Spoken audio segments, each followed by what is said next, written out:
Right, okay. Understood. That's good, that's good.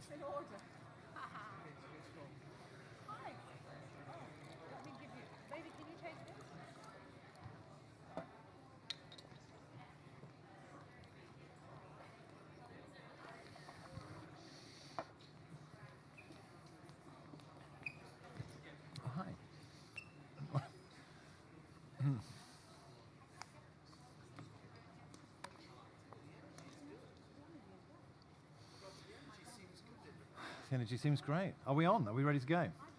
We're on, we're ready to go. How exciting. Good, let's hype this baby up. Hello everyone, extremely warm welcome to the Horology Forum here at Dubai Watch Week. We are here today to talk about when Labubu beats the Birkin, luxury in the age of hype. A very exciting subject, and I'm delighted to, well, I suppose I should introduce myself first, sorry. Let me do that. My name is Swithinbank. I'm a journalist. I write for the New York Times, the Financial Times Business of Fashion, and I have a podcast called Luxury Society. Do tune in. But I'm extremely glad to welcome onto the stage three wonderful panelists who are going to help us unravel this topic today. So, to my left, I'm extremely pleased to introduce the Harpers Bazaar columnist, Harpers Bazaar Arabia, and the glitterati guru herself. Ladies and gentlemen, please welcome Misha Daud. Yes. And to Misha's left, it's the man who made the term pizza face fashionable. It's, it's Studio Underdog's Rich Benc. And to his left, we have the incomparable, the indescribable, the one and only founder of Bamford London, Bamford Watch Department, George Bamford. Thank you, Robin. Thank you, Robin. Guys, thank you for joining us here on the stage to try and unravel this. But let me start by asking, who among you owns a Labubu? I own several. George, you got a wardrobe full of these things, I take it? You own several. I believe this one on the left is quite special. Would you mind just explaining that to us? So it's a secret. So when I remember getting this in Harrods. I remember opening the box because I was with a friend and people started screaming. I was like, okay, that's fine. And this is a limited edition Singapore version. Very nice. So you are the embodiment of this panel right here. Well, somebody had to bring the props. Talking of embodiments of this panel, I thought it would be interesting to imagine one of our panelists in particular as a Labubu. Any guesses as to who that might be? Okay, George. I think that's George Bamford, who is I'm wearing the wrong glasses, I'm sorry. A master of artificial intelligence himself. There he is in Labubu form. I kind of like that. It's good. That was, I must say, that was sent in to us by a Timothy Barber of Cheltenham, England. Who apparently is a master of artificial intelligence himself. But there we go. But don't worry, you're not the only one. AI here. You're not the only one who's been Labubuized. That is my daughter's Snapchat Labubu Daddy from this summer's holiday. Let's hope we never ever see that again. Right, Misha, enough silliness. Hype. Let's work with some definitions. How would you define hype? Well, for me, hype is not luxury. Hype is access. It's can you get something at the right time because everybody wants it. But is it luxury? Definitely not. It's a period, it's a trend. I mean, even we're talking about Labubus, right? But Labubus seem to have run their course. You know, everyone's talking about the jelly bean or jelly cat, whatever it is, the next thing. And unless they do something else, like stop manufacturing of this, turn it into something else, more limited edition, this is just another Tamagotchi, right? So it came, it saw its moment, and then it died. So for me, hype is not luxury. Hype is the fact that I could get it. Rich, any thoughts on the definition? Do you have a definition of your own? Yes, yeah, I tend to agree and disagree, I guess. I think, I agree. They're totally separate things by definition. Hype is about a buzz and excitement in a particular moment. Luxury is more evergreen. It's about an experience. It's about independence and a craft. The way I think of them is sort of as two separate, totally separate planets that are in the same orbit. By definition, they're totally different, but occasionally they cross paths and occasionally they even crash into each other. I think there are a lot of elements that are similar, but for the most part, incredibly different as well. George, you are a master of colour, you're a king of collaboration, and frequently you've used hype to stimulate your business, to generate interest in what you do in your products. Sometimes it's worked quite smoothly, other times it's worked less smoothly. Yeah. First of all, your definition of hype. But secondly, would you mind telling us the story of the G-Shock kind of launch from a couple of years ago? Okay. So for me, I'm kind of on Richard's camp of kind of like it is a half and half on hype, because I think that, you know, the Birkin bag, when you look at it, there is hype around it because, and you don't think so. Is it hype though? Well, it's been going on for that long. It's been going on forever, Yeah. but it is that kind of token that everyone wants. So I would say as it's brand establishing, it establishes you. You look at let's go back to Richard Mill back when he first started out, the hype around that. You know, you'd walk into a nightclub and it was a brand, saying, hey, I could get a hold of something. Yeah. I think the death of a lot of hype is StockX and some of the retail, because, you know, for me, there's a new trainer that's come out and I didn't get given it, so I'm now I'm on StockX and for me that's kind of one of those things where I'm like, actually I didn't need to wait in a queue, I didn't need to kind of be a part of it. So I think what we've had is this kind of, how much are you going to pay to get that? But that's the thing, right? Accessibility. Yeah. So if you have access, which a lot of us do, and it doesn't matter, everybody knows somebody that knows somebody these days that can get something. So it's access. So hype is, yes, sure, I can get it because I can. Yeah. But is it luxury? No, I do. Do you see? I know that sounds strange, but it's the feeling of luxury when you do kind of go, oh, I've got that, and it's something that makes you happy for yourself. You know, it doesn't matter on different things. You know, I'm pulling out if I've got it in my pocket. I did have it in my pocket, but maybe I've lost it. Never without a prop. Oh no, I have. I've got a little prop. Has. So everyone will probably know, but the new Kodak little kind of mini camera. Everything's in proportion, right? You said this joke twice now to me, so I'm like, guys haven't heard I'm like, no one laughed at it this time. I'm like, you know. geez, you know, no one. Anyway, I love this because it was just kind of one of those things, and I was at the right time at the right place. You know, Selfridges had these stacked up. Now for me, this is hype. This is true hype. But I actually, when I got it, I was like, this is cool. I'm going to be using it for something else. And, you know, when you first got the Labubu, you were like, hey, I'm a part of a little crowd. So I kind of, you don't agree with that? There's an exclusivity angle here. Yeah. Just to go back to your launch of the G-Shock a couple of years ago, it wasn't a luxury product by any stretch of the imagination. I think it retailed for a few £100, but you had people queuing around the corner from the door. Yeah. I think the flippers ended up storming the building. Yeah, so it can be quite dangerous as well. Yeah, so, well, look, Rich is the king of this at the moment, and I would say continuous. But 2 years ago, we launched the G-Shock in Carnaby Street, and I was planning on it kind of being like my family was there, my kids were there. I was kind of like, this is going to be a really easy kind of thing. We had a queue around the block, but I was like, actually, this is going to be okay. You know, the watch sold out in 90 seconds, so it was mad. I couldn't believe. But then the window got broken. The police then closed down Carnaby Street. My kids and I were in the bottom with a friend of mine, a guy called Hiroshi. And Hiroshi and I and all of us was in the basement, and literally stuff was going on above, and we got taken out the back. Now, I think that we were very lucky because I think it was the Swatch Omega scenario and it was the next stage on, but we had, you know, people sleeping outside beforehand.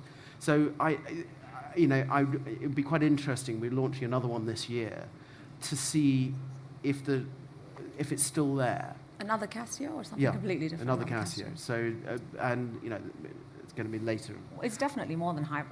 When somebody knew I was on the panel with George, they were like, do you think you could ask him if I can get the Casio? I'm like, sure.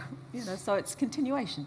Absolutely. I think the interesting thing there is, you know, that is clearly not a luxury experience, but the crossover is that in that of scarcity. So the hype products are scarcity driven by marketing. You know, how much product is available, and that creates the buzz and the hype and why people want to get their sleeping bags out and camp for a few hours. But no one knew the number of watches.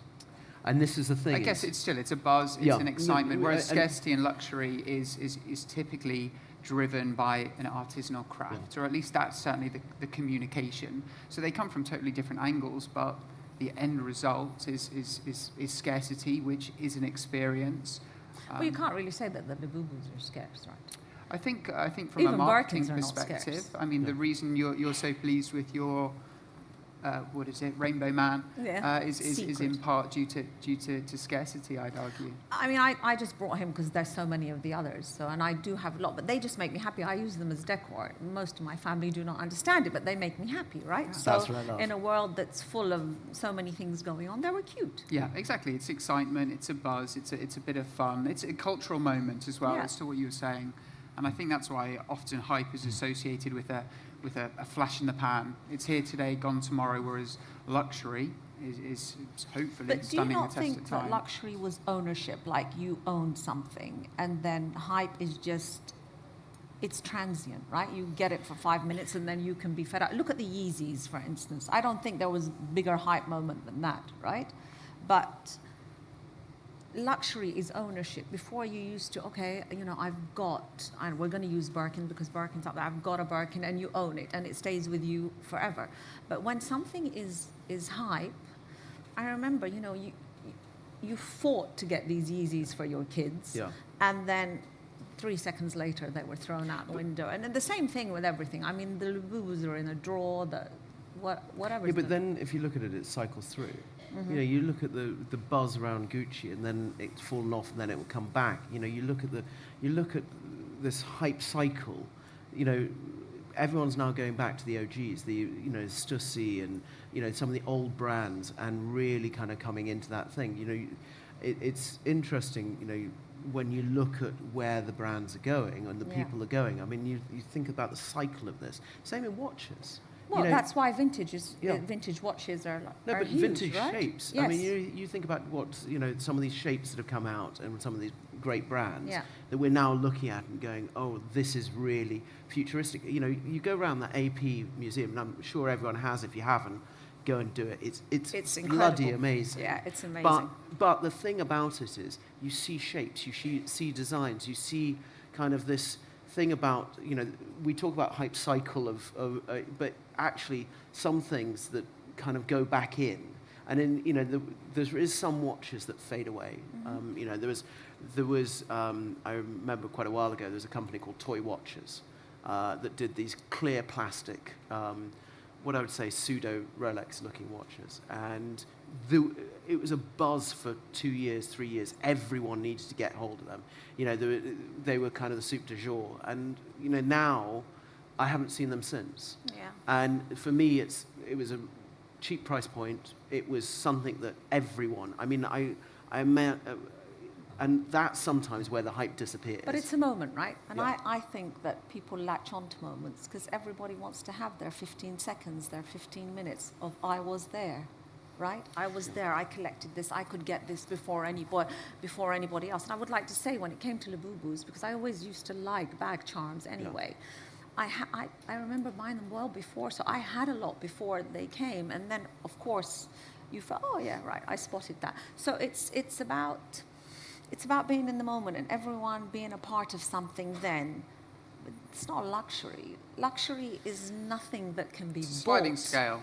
I think it's a sliding scale. It's, you know, to an extent to extremes, and brands can choose where they want to be along that scale. Yeah. Going back to your sort of Yeezy analogy, Kanye then having heavy associations with Balenciaga, or maybe a better analogy is Virgil Abloh, who was sort of a bit of a kingpin of absolutely. hype, you know, moving across to creative director of Louis Vuitton. So it's brands can kind of pick and choose where they want to sort of place themselves along that spectrum. That's a question for you, because you are a business owner. You've only been in business for, what, 4 or 5 years? Yeah.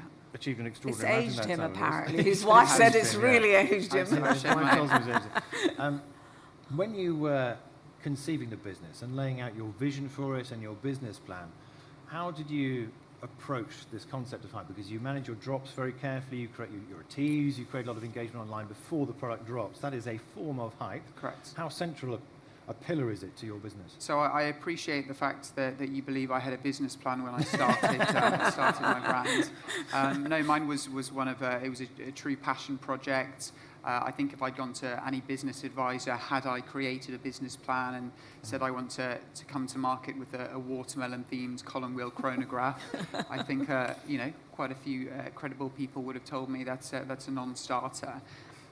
When I started, and it was a bit of an accident in terms of how I created this buzz, but over the years I've learned to sculpt it a little bit better. So the way I did that was when I started my business, I didn't have very deep pockets, so I couldn't afford to produce or manufacture all that many watches. So I came to market with a few hundred pieces, and the level of demand was well beyond that. That created scarcity that actually I'd argue was more of a luxury playbook in terms of scarcity, not through marketing or by design, scarcity through that element of artisanal craft. I could only assemble and afford so many watches. As the years have gone on and that's changed, I've realized what I've stumbled into, and I want to harness that a little bit more. So that's changed over time. I've looked that so much of the buzz and excitement around the experience of the brand is something that my customers really enjoy. And so now I look to two playbooks, both the luxury playbook and the hype playbook. I'm trying to find that right balance. As we said, hype often is a splash in the pan. And I want to make sure that the decisions that I make today set me up to be here in 10, 20 years' time. And so that's why I believe it's a bit of a sliding scale, because I don't want to be here today and gone tomorrow. I'm quite enjoying being on a panel. George, how much of it is a generational thing? Is hype the tool that engages the next generation of luxury consumers, of watch consumers? Wow, that's a good question. I'm seeing it with my kids at the moment. I'm seeing them going into the old brands. I'm introducing them to some of my old friends, and they're like, "Oh my God, this is a such and such." This is So I would say to you is there is the cycle. So we're calling it the cycle of hype. I do think when I look at this younger, what you say younger generation, I don't think so, because I think all of us jump on the hype in our own way. We all go and buy something because we go, we like that. We don't, and honestly, and I hate to say this, but we don't need another watch. The phone tells the time. Listen, George, my husband's in the audience. That's not a sentence I want out. We all need other watches. But what I would say to you is, we do because it's something that we want. It makes us happy. And that then builds of like, what is that? That's luxury. That's something that's inside you, and you go, okay, I like this. So with kids, and this is something that you're talking about the younger generation. I did a talk at a school recently, and I was talking about watches, and it was very interesting because you understand how they see the cycle of watches. And, when you connect with the and I'm saying they were 14 to 18-year-olds. And when you're kind of connecting on those and you're chatting about how you do a design, what's the reason for the design. Now, most of the time, and I agree with Rich on this, is nothing's really planned. It's more from my gut. I go, oh, I like this because I'd do this, or so when I look at my plan for the future, I'm like, hell yes, I'm riding this road and I'm kind of having fun on where the road goes. But when I look at chatting to these, the education is 20 times more because of the internet. When I was starting out, the education was minute because I'm really old, and Robin, you and I can, we've got grey hair, so we're kind of. But what I would say is that when we look at the hype of watches and the hype, I'm coming back to the subject a little bit because I know that you were saying, but when we look at the hype of watches and you talk to these teenagers, it is very much they're wanting to be different to their parents. They're wanting to educate themselves on, hey, I like this because of this. And the questions I had were unreal. Like, from strap hacking to, what about this movement? I mean, the knowledge on, and when I look at the hype of them, they're still going, I love this brand because of this. I love this because of this. And there's sometimes where there's a misnomer with some of those brands. And so we were going through it, and they're so well educated because we've got amazing podcasts, we've got amazing Instagram accounts that really, and some of the biggest, what I would say, forums to educate them. So I think what we've got is now everything at our fingertips. Absolutely. Can we? I want to bring back to your point about hype not being luxury. Because if we can consider hype being a tool that luxury brands might use, it's almost an antidote to the sort of fustiness and the dryness of archival brands that talk about history and heritage and so on, is it not an essential tool for luxury brands to use? I think the best example that I have seen using that is when Dior came out with the first Nike collaboration, right? So that sneaker was super hyped, but in such a classy way, if I can say. So it was offered to certain people, and you could, when you bought that sneaker, that was it. They didn't come out with it. They didn't keep redoing the thing. So you've kept that sneaker, and that sneaker still holds its value today. Can we bring it round to hype and luxury, say, in the watch world, right? So we're here at Dubai Watch Week. I think people want to know, is there a hype watch that we should buy and jump on that can then go on to longevity? Because I find people always say to me, and when they send me a ton of questions, is, should I buy this? This is trending now. Should I buy it? Will it be worth something? So then they're trying to equate hype with value. Mm-hmm. And I don't think... Yeah, we should be quite nervous of that, shouldn't we? Right, because exactly. of the speculation that we saw in the market, the massive spike in secondary market prices, the massive the drop downfall, in secondary the drop prices, in, yes. and a lot of people lost a lot of money. It was all terribly confusing on the one hand, but equally that would suggest that hype can be quite dangerous. Rich, do you feel that even as you introduce new collaborations? Yeah, a lot of energy around your I'm products? very much, playing more towards, I guess, the hype end of the spectrum. By no means would I say that my brand is a luxury brand, even though I take some learnings from the industry. I'd say for luxury brands, there's certainly an appeal to bring some element of hype, excitement, buzz around a product, the cultural element that it creates. Hype is often a lot about creating a tribe where you offer that platform, and luxury brands are keen to tap into that, quite rightly, but they should tread lightly. It is a dangerous game, and I think that there are a lot of risks if you lean too far, one way. And whilst the going's good, it's great, but that tide can turn quickly. So there's, I can go back for the third time to my sliding scale analogy. It is a sliding scale, and you have to pick where you want to be positioned. And I think some brands are doing that better than others. George, I want to go back to the point, or the question about whether hype is a useful tool for luxury brands. You have now collaborated with lots of some of the. I mean, you've collaborated with Girard-Perregaux, one of the oldest watch brands on the planet. Do you think that it's necessary for brands of that stature to engage with hype, with this sort of new energy that is created by the modern world in order to remain relevant? So for me, that was a great, because when we did that, they could play outside their rule books. They could. So when we look at it, it was telling the story of the Laureato in another vein, and that was earlier this year. So for me, that was a great way of explaining that story, picking something out of the archive. But I also would say to you, is brands are very clever at building up the hype before you are actually kind of going, oh, I want to buy this.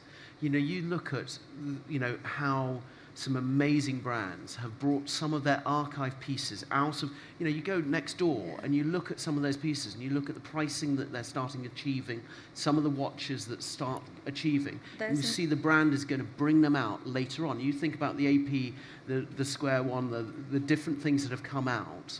That is building the hype up to where it is, so it is, the wonderful, and, I always talk about the Italian collectors because, they've got some of the best eyes of great watches. But you think about Universal Genève. Look at what's happening to that. Look at the vintage market on that. Before it even came out, all the collectors were starting talking about it. So then, when I sit with someone and they're going, oh, George, what do you think? I'm thinking of getting into this brand. I'm like, it's already starting its arc. Yeah. So when we really try and break the two things of luxury and hype away, the brands have always been doing it. You think about, you go to Dior and you think of Daniel Arsham, you think of all the things, it's brand association of hype. Well, we can go into it now, actually. You go to Cartier, the king of hype, actually, when it comes to the relaunch of the love bracelet. I didn't want to. I did not want to point. That love bracelet. I didn't want to mention a brand, but that was who I was looking at. I mean, the relaunch of that love. You had the Panther. They set it up so cleverly. So cleverly, and it sort of enveloped you, right? There was nowhere that you could go without seeing images of the love. And I remember when they invited me in to come and see it and have a look, and I went in to see it, and I thought on the ads, no, I'm not going to like this. Went in. It's a beautiful brand, but they had it to the point, and then, not using, but relying on people like me to say, oh, wow, actually, this is beautiful. So it's a hype product because it's been hyped, but yet it's luxury and it's classic. So that's why I'm saying is this cross of the Rubicon, between the two But things. only in that. I don't see it. So, I mean, the shall we Dior go- sneakers. What about the crash? The crash, it was absolutely amazing before, and then it Dropped. dwelled, and then it came back up. And when you look at it, came up. You look at who was wearing it. Yeah. It was all of, and you saw the photographs. Then you saw people sharing it and going, "Oh my God, he's wearing a crash," and it just started going through. Now, for me, is that and then surprise, surprise, they've done a X amount of limited editions around the, so it builds into the wonderful hype of something, and we all are playing into the hype. If it wasn't on this luxury, and this is where I'm being the devil on this panel in some ways. Yeah. But if it wasn't that way, you would go, okay, do I really want that product? But it's not hype in the sense of hype like these, is it? It's hype of it's they're playing the long game. So they've hyped it to bring it up, but it will stay. I mean, they're not going to drop it off. I mean, you might not see. No, I understand that, but then that's the arc of something going in and out of fashion. Yeah. But let's say Labubu, it went over to Moniette. Yeah. Moniette? Yeah. Yeah, on the bag, on the Moina, Moina bag. That was, but terrible bags. No, whatever it is, but that was luxury. Yeah. Trying into the hype. So when I look at it, I think there is always this kind of, the brands don't want to talk about hype. The luxury brands will say we're not hype on this. Mm-hmm. But as Rich said, Virgil going into Louis Vuitton, it was a genius move as a brand because it was kind of getting a new cycle of people. Now, was that hype or not? Maybe hype, but in terms of value, the stuff is quite worthless now if you see it on the secondary market, right? Well, but how does that play to luxury, I guess? Well, that's what I mean. So that was a luxury brand trying to get in on the hype, but I don't think it worked. It was at the time. So I guess that's the extent where one has to kind of tread lightly because it's something about both the luxury and the hype experiences, that sense of scarcity. I think one of the reasons that you're quite critical about the Labubu is sort of I picked up on the fact that you were there early doors when it was kind of first coming out, and now that it feels so much more widely available and everyone has one and talking about it, that's kind of soured your experience of that. And that's one thing that if a luxury brand was to look to capitalize on a buzz around a product or a hype around the product, there's a fine line and a delicate balance that. It's the confusion both by brands and also by consumers that hype and desirability are clearly two quite different things. Creating desirability is very important, and maybe use hype to get there, but actually it's desirability that you're looking for and not hype. Yeah, I tend to agree. I think it's one of the same to me, I guess, to an extent, that desirability, that sense of excitement of belonging. Don't you think it's a sense of people wanting to belong to something? Yeah, to be part of a tribe, to also have an experience. A big part of, admittedly probably not so much the flippers in your queue, but we had a launch in New York where we had a similar experience. Fortunately, we only had a small contingent of flippers and no glass was broken, but the people in the queue, even though they were queuing for up to 4 hours that day, that became part of the experience. That became part of their story. And one thing that we've not touched upon in terms of these, these two planets, is that storytelling. I think that's critical to both components. Again, the storytelling comes from two totally separate areas, two totally different approaches, but it's a story that one wants to tell or embody on a product. And I think we're all, we all know that about the horological space. Storytelling, whether that's from brands, talking about their heritage or whatnot, or whether it's from the customer, talking about why they wear this watch and what it represents for them. some of the best campaigns that we've done have been when we've almost come to market with a blank canvas and let the customers tell their story and give the customers the best ability to tell their own story. Well, you're doing that now here. You're saying make it yours. Yeah. So you're doing personalization. We're doing a sort of a design lab experience. So I'll take this opportunity to come and invite you all to the brand exhibition hall where you'll find me, so you can get some creative juices I'm flowing. loving you're doing personalization. It's kind of just for this, just as the experience. We're not making any. But I think you should bring that in. I'm like before this becomes too self-congratulatory. No, but I think it's personalization. Self-hype, is that a thing? Self-hype. It is now. No. There's a lot of hype in the world and in this sector about artificial intelligence. I know, George, I think you're a user. You may be a fan of artificial intelligence, of AI. Rich, I suspect you've dabbled in it as well. Misha, I wouldn't be so sure. But do you believe that AI is overhyped at the moment? Is it going to become an important part of the way the luxury brands address their products, their campaigns, their storytelling, as you just said, Rich?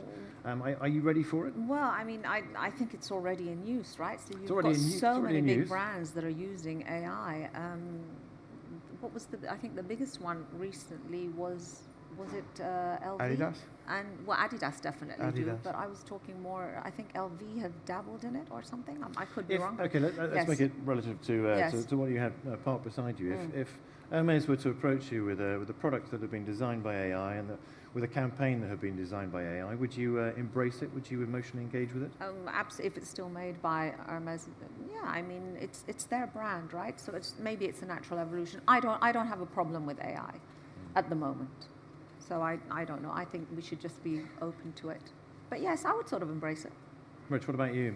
Oh, I certainly don't feel qualified to answer. I think with any new technology, the way it is integrated is you begin to use it without even realizing, and we begin to build it into our lives without thinking about it. I think the first image that was created that we had on screen was AI generated, so certainly it's allowing, I believe you said someone submitted that to you, someone that may not have the creative tools or skill set to be able to do something that they couldn't previously do. So I think as it becomes easier to use, we won't even realize it's in use, whether we're using it personally or it's been used for campaigns. Can you imagine a Studio Underdog product that is AI generated in some way, shape or form, whatever that may be, that you then try to hype up and use AI as a tool for creating hype? I'd like to say no, but I don't know if that's just simply naivety. We have people submitting ideas, and clearly we can see the use of AI. So it's being used to an extent. It's something that I'd like to push away from. Time will tell. George, what about you? If you were going to a potential collaborator, would you say to them, look, we can create this fantastic story, this fantastic product, using artificial intelligence to generate the assets? So, are you having those kind of conversations? So or is that for still me, somewhere else? AI, it shortens time down. It is, we're talking to my designers, talking to, so I've got 2 graphics people that are remote, one in India, one in Portugal, it's in Spain. And we are reducing our time down by 2 to 3 weeks by actually them getting to know what I'm talking about. I'll say, oh, here's a sketch, here's this, and they'll go off and do their creativity. And what I've done is I've said, okay, well, this is where we're going. So for me, I see it as a tool that is going to make my life easier. I use it to storyboard. I use it to put down creative things that I need very quickly. I'm highly dyslexic, so for me, actually, writing, I do everything, voice notes straight into ChatGPT. I taught it how to write like me. And I know that sounds strange, but write in my way. And now so all of this thing is giving me the ability to not be what I would say my usual kind of stupid person where I write very, very short little words to people and that's it on my emails, because I can't really do that. Now I can actually do elaborate things. I can do, so the skill set that AI is giving me is actually second to none.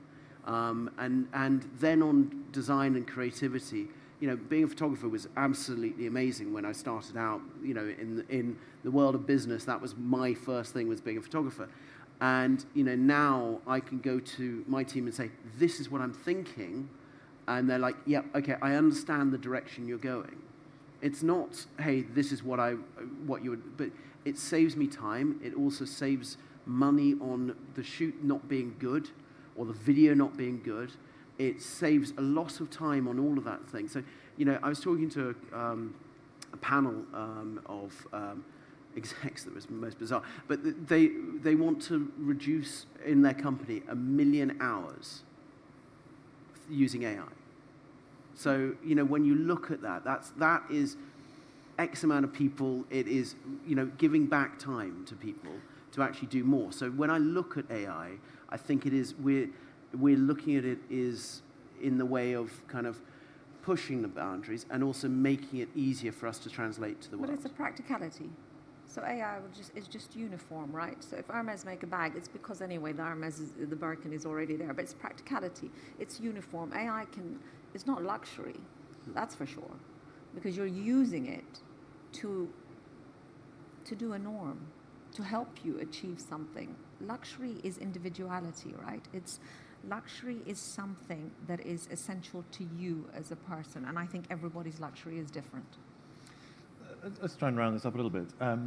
Looking into the future, you guys as business owners in particular, I think this question really applies to you, but Misha, looking at the industry across the luxury spectrum, George, starting with you, how essential does hype become to continuing to build your business, to continuing to grow audiences, and become profitable? I think you have to cut through a lot of the noise at the moment. And hype creates noise, doesn't it? No, yes, it does. But when you look at the noise at the world at the moment, we've got so much noise that's going on, that's on the political, every stage, that you need to kind of play this hype a little bit. Why do brands have celebrities part of them?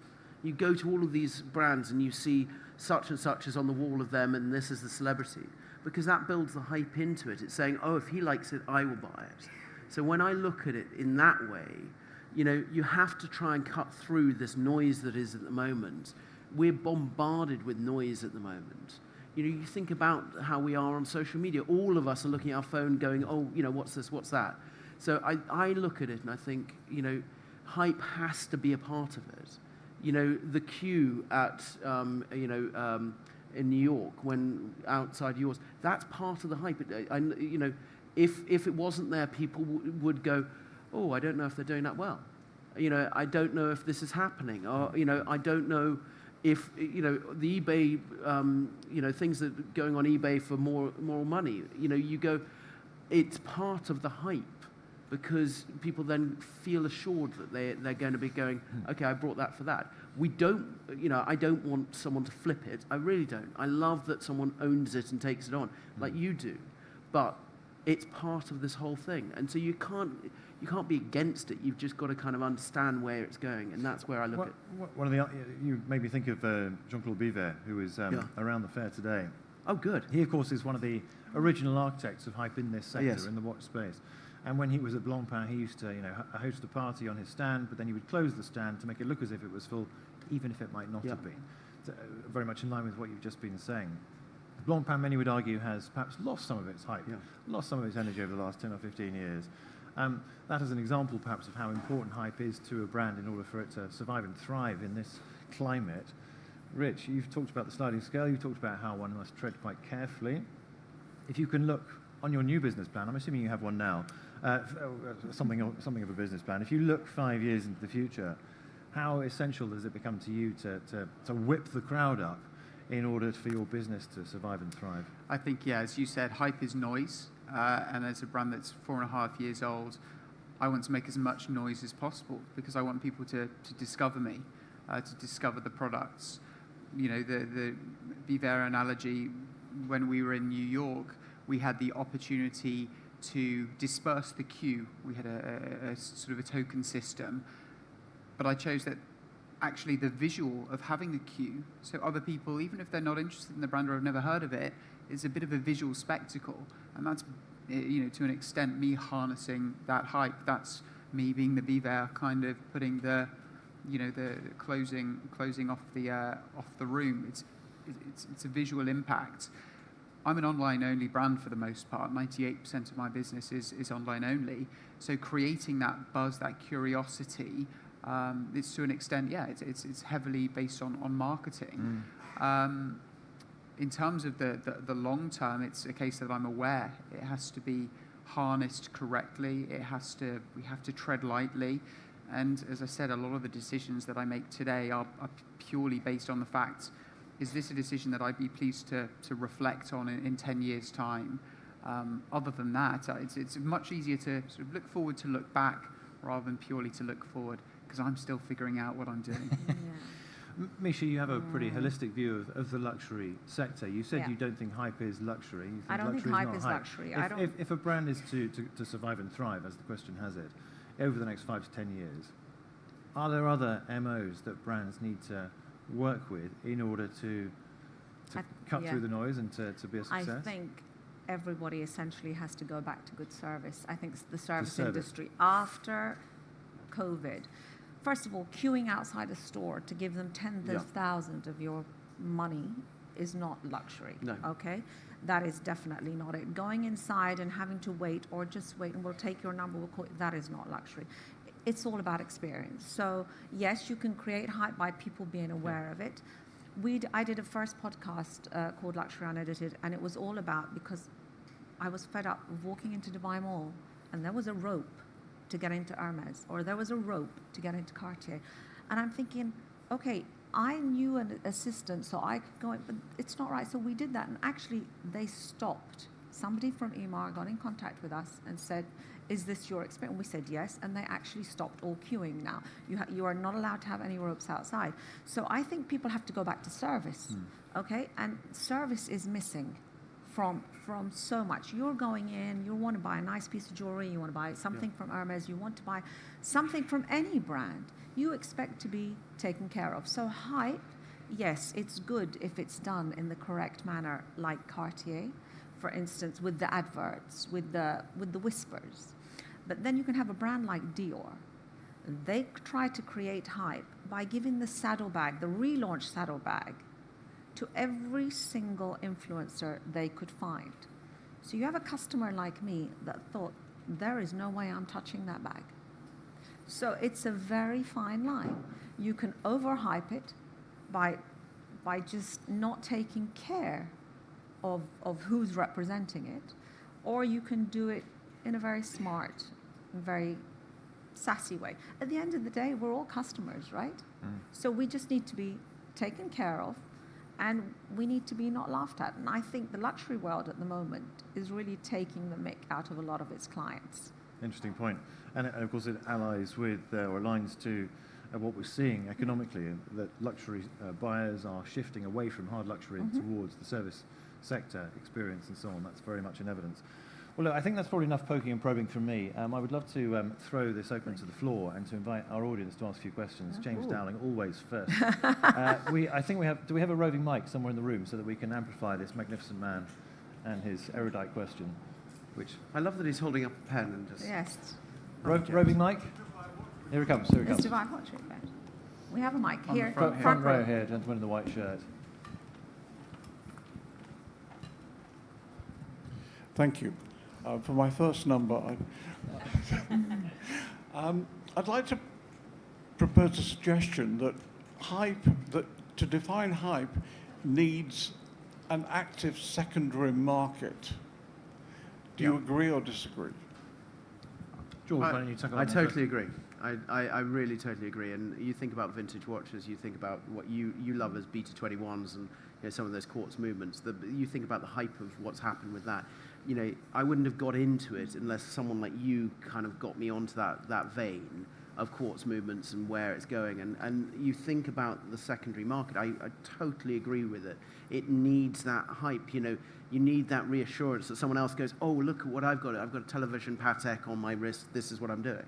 So yeah, I think so. I don't know, Rich. What Yeah, I couldn't agree more. I think even if that's not by design, going back to the scarcity analogy, for a hype product, it's limited by nature, which then creates that that secondary demand, which becomes part of the story. And it's a subject that we've not touched upon because secondary market value, to an extent of a lot of luxury customers, is a critical part of their purchase decision. But in terms of hype, absolutely.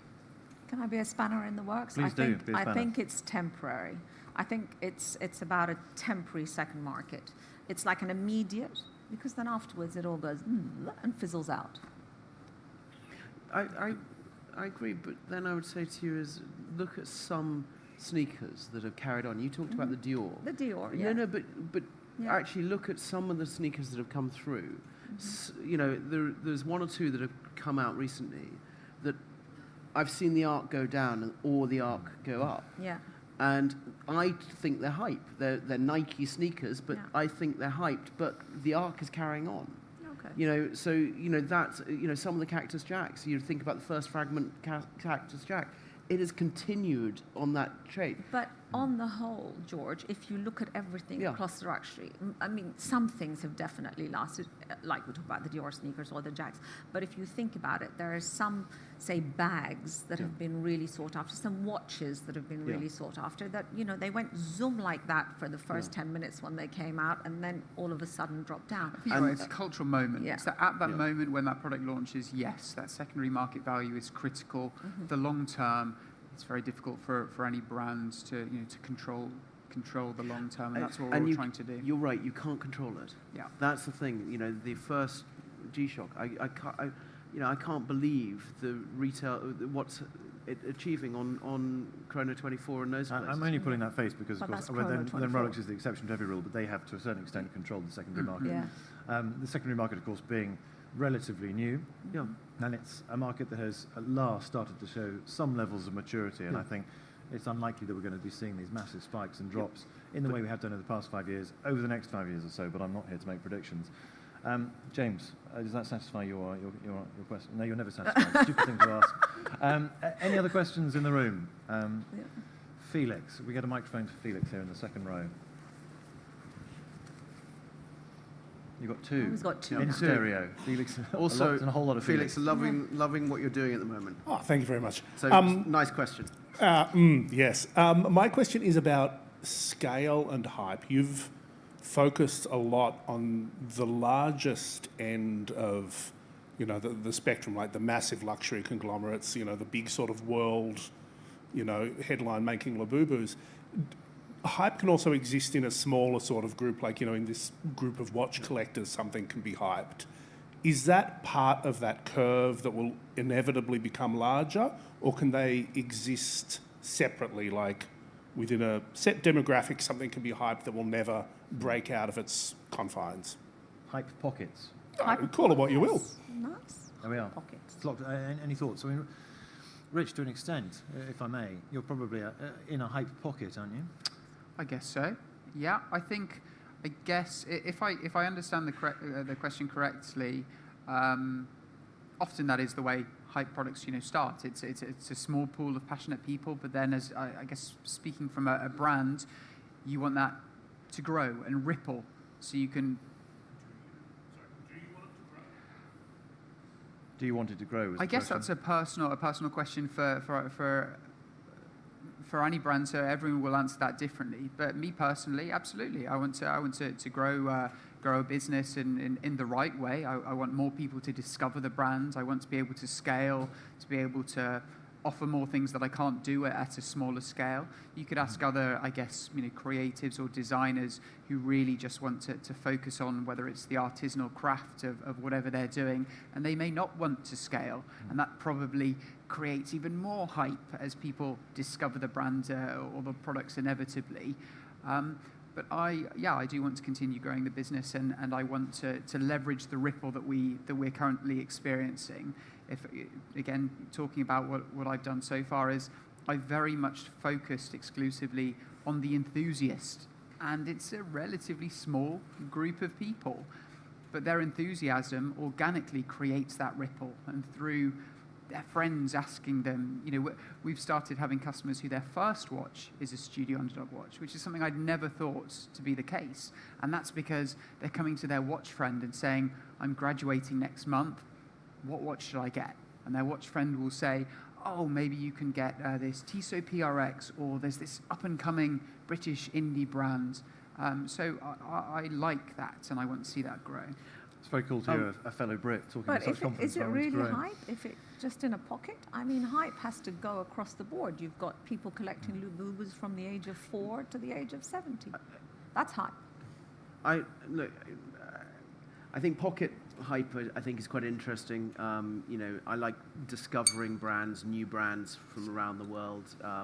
You know, there's some skate brands that I love looking at the moment, but as soon as they become too mainstream, you jump away from them because, you know, I remember when I first saw, and I think a lot of people know James Pierce as a brand. When I first saw it in LA, and it was this kind of like essential LA vibe clothing, and it was a small little store. And I remember Max Field that we sold watches, and I walked across and I met James. And anyway, I loved the brand, and then when it went everywhere, I'm now totally kind of like, I will not touch it because it's everywhere. So I think I think brands, you know, they have to understand what they're doing, and then it's about price points as well. And you know, I'm now not a James Pierce buyer. So I would say to you is that's where, now they don't care. So you know, and a lot of these brands don't, and I love to say this, but most brands, it's about, oh, we really care or we don't care. But actually, James Pierce doesn't care about me. You know, if you think about what Rich does about his customers, you know, he's gone to Iceland to go and see one of his customers and do an event. So that's about caring to the customer. You talk about Jellycat.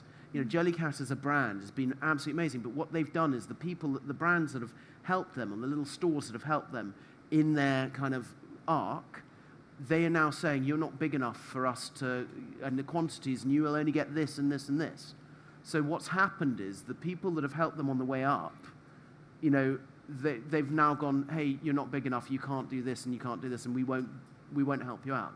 So when you look at it, you have to, as a brand, you have to make those decisions, and you have to go either, okay, we'll step back or we'll do this. And that's why I love working with some of these brands, and you're about to pull out, why am I still talking? I've lost it. Damn it. Because I know you're trying to find a card of Why are mine. you still talking? Why are you still talking? Why are you still talking? Yeah. Okay, now, there we are. We got time for one more question. more question. Can we we have have a one? microphone already. Can you hear me? Through it. Okay. Barbara. There's a few.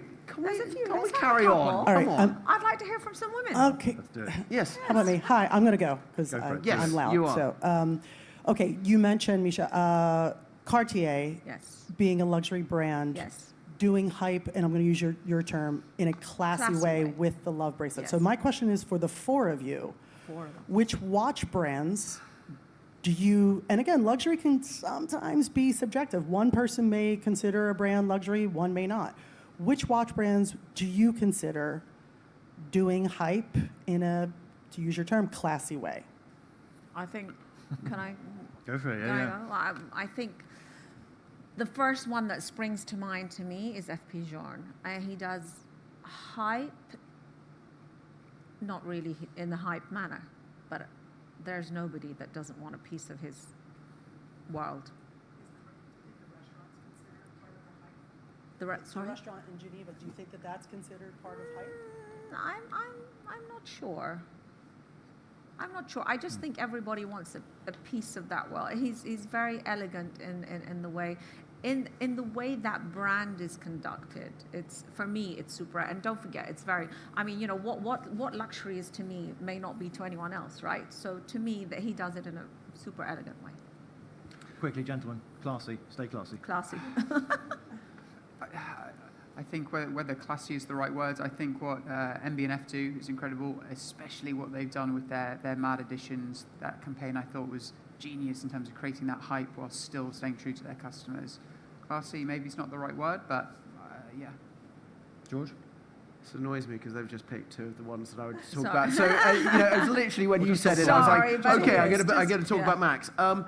I would probably say someone that I think is, I think actually when you look at quite a lot of the independents, you know, when I look at what they're doing, they're teaching the luxury world how to kind of build the arc of hype, but actually build the brand out. I mean, you go next door and you see the brands in there, and each one I'm geeking out on. So I think the winner is us as a consumer, but you're talking about who works on the hype. I think there is so many there that will.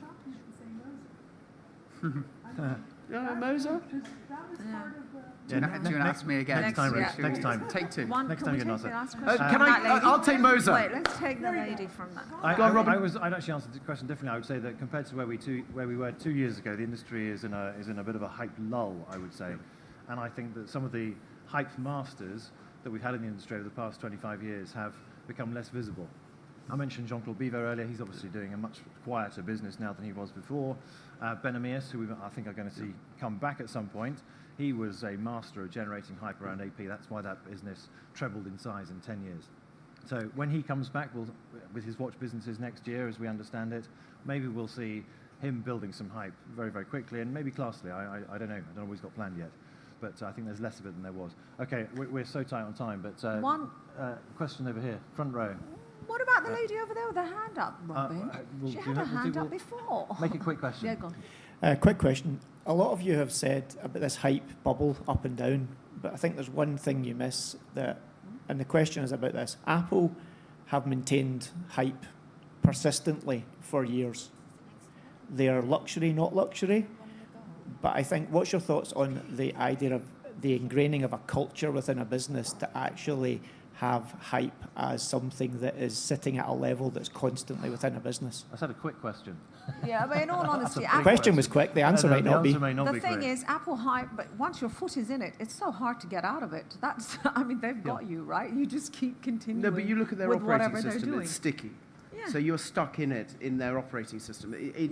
It's not about, yes, you want the phone or the whatever, but actually you're in their ecosystem. Exactly. So I think you have to be on this, the true hype of phones was when you had Nokia, Sony Ericsson, you had Samsung, all of those competing at that point. You look at BlackBerry when that came BBM. out. That was, all of these, that was for me the true hype of mobile phone. And now we're stuck on this gravy train of just, spending every year because you want the new camera or you want this but that's Harley Earl to blame for that. If I look at it, the built-in obsolescence of Harley Earl, that for me is the kind of what Apple has been very good.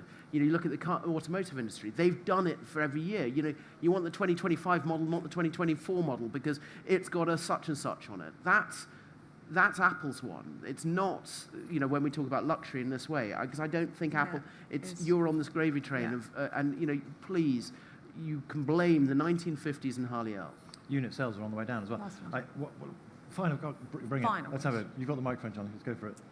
Misha, I want to know what you're going to do with your Labubus when they are totally uncool, and does it pose a question around hype versus sustainability?